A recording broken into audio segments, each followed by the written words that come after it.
বাইনান নাসি আন তাহকুমু বিল আদল ইন্নাল্লাহা নি'ম্মা ইয়া'iদুকুম বিহি ইন্নাল্লাহা কানা সামিআন বাসীরা।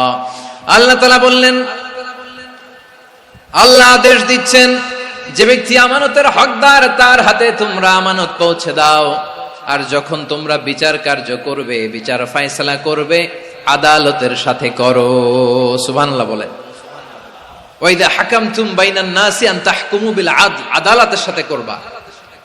আল্লাহ তাআলা বলেন, যারা জাজ হবে, বিচারক হবে, তাদের যদি বাদী বিবাদীর কারো সাথে শত্রুতা থাকে, কারো সাথে যদি কোনো ধরনের রেষারেষি থাকে, আল্লাহ বলেন বিচার কার্য করতে যে ওই শত্রুতা রেষারেষির কারণে আদালতের বাইরে যে অবিচার করে বিচার করো না।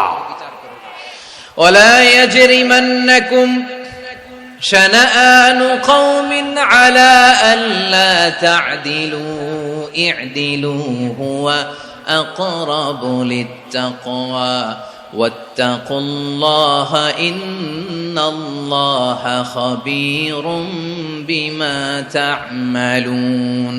খবরদার কোন জাতির প্রতি, কোন গোষ্ঠীর প্রতি, কোন গোত্রের প্রতি আক্রোশ যেন তোমাদেরকে ন্যায় বিচার থেকে দূরে সরিয়ে না দেয়, বরং আমি আল্লাহর আদেশ হলো ই'দিলু, তোমরা আদল করো, ন্যায় বিচার করো, সুবিচার করো, সুশাসন প্রতিষ্ঠা করো।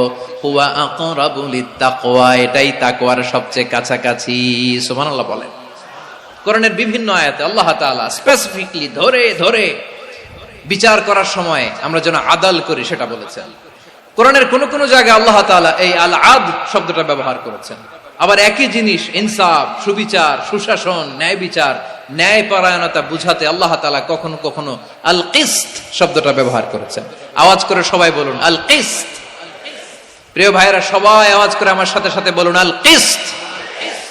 আল্লাহ তাআলা বলেন, ওয়া ইন হাকামতা ফাহকুম বাইনাহুম বিল কিসতি ইন্নাল্লাহা ইউহিব্বুল মুকসিতিন।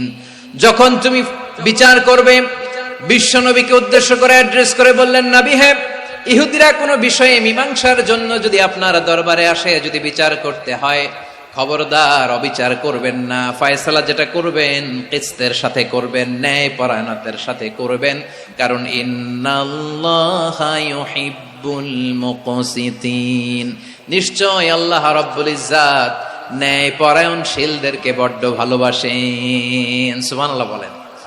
ন্যায় পরায়ণ লোকদেরকে আল্লাহ তাআলা বড্ড ভালোবাসেন। অন্য আয়াতে আল্লাহ তাআলা বলছেন, وَنَضَعُ الْمَوَازِينَ الْقِسْطَ لِيَوْمِ الْقِيَامَةِ فَلَا تُظْلَمُ نَفْسٌ شَيْئًا। আমি কিয়ামতের দিন ন্যায় পরায়ণতার মানদণ্ড স্থাপন করব, যেটাকে আমরা মিজানের পাল্লা বলি। আল্লাহ বলেন, ন্যায় বিচারের মানদণ্ড কিয়ামতের ময়দানে আমি আল্লাহ স্থাপন করব। সেদিন কারো প্রতি বিন্দু পরিমাণ, এক চুল পরিমাণ অবিচার করা হবে না, কোনো অবিচার করা হবে না। সেদিন সুশাসন হবে, সুবিচার হবে, ন্যায় পরায়ণতার সাথে বিচার হবে। আওয়াজ করে পড়েন আল্লাহু আকবার। তাহলে প্রিয় ভাইরা, যে তিনটি বিষয়ে আল্লাহ তাআলা আমাদেরকে আদেশ দিয়েছেন, তার প্রথমটা হচ্ছে আদালত, ইনসাফ।